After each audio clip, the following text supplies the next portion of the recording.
When someone commits political violence in America, the first words out everyone's mouth are almost always the same. What a nut. He lost it. He is evil. It's a ritual, a cleanup phase, a way to avoid asking the real question. What if he didn't malfunction? What if he performed exactly as programmed?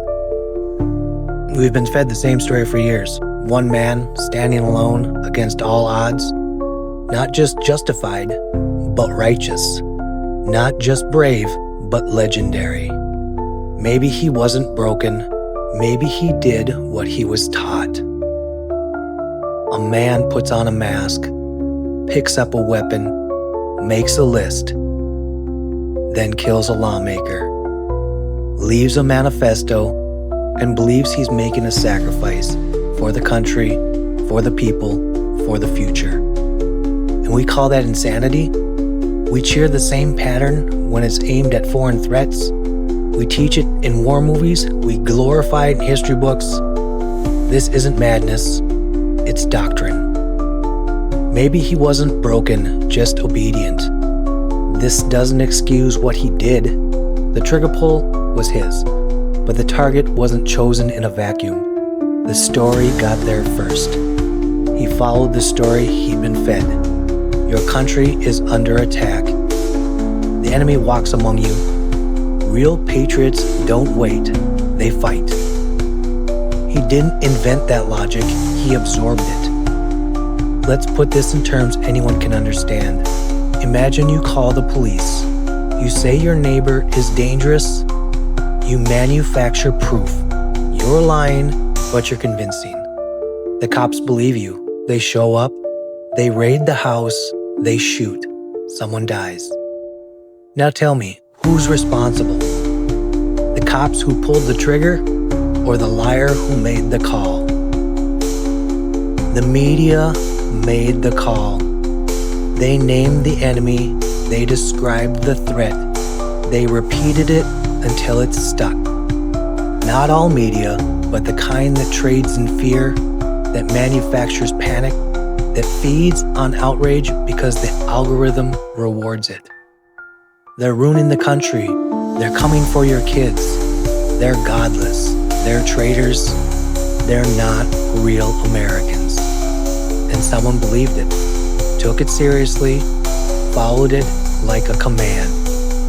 They were armed with information, drenched in purpose, to save their country, to protect their children, because God, they were told, sides with the righteous. And now we say, what a nut. Why does this keep happening? But if you made a false report that got someone killed, you'd be in prison. When they do it, it's just Tuesday broadcast. We talk about guns like they're the only weapons in the room, but narratives kill too. They just move slower. They don't leave shell casings, only headlines. And the people giving reasons to pull triggers, they don't need silencers. They have legal immunity. They smile for the camera. The shooter was just the delivery system. The weapon wasn't the gun in his hand. The weapon was the story in his head. And it didn't malfunction. It fired on schedule. He pulled the trigger, but someone gave him the name, and they're still on air, still lying, still loading the next one. And when it fires, they'll say it again, what a nut. Or they'll say, it was guns. Or they'll say, it wasn't guns. And the rest of us will nod, pretending not to know where he got the script. If this country keeps rewarding rage and treating love like weakness, then don't ask why the next shot rings out.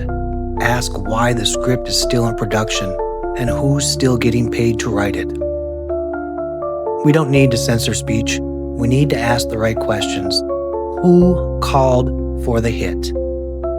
There's a reason you can't yell fire in a crowded theater, because speech isn't harmless when it incites panic, when it creates chaos, when people get hurt.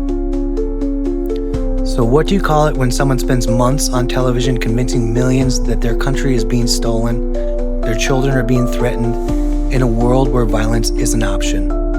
If someone dies because of that lie, is it still just speech? In every other context, that's reckless endangerment. That's incitement. That's accessory to violence. So why do we treat it like news?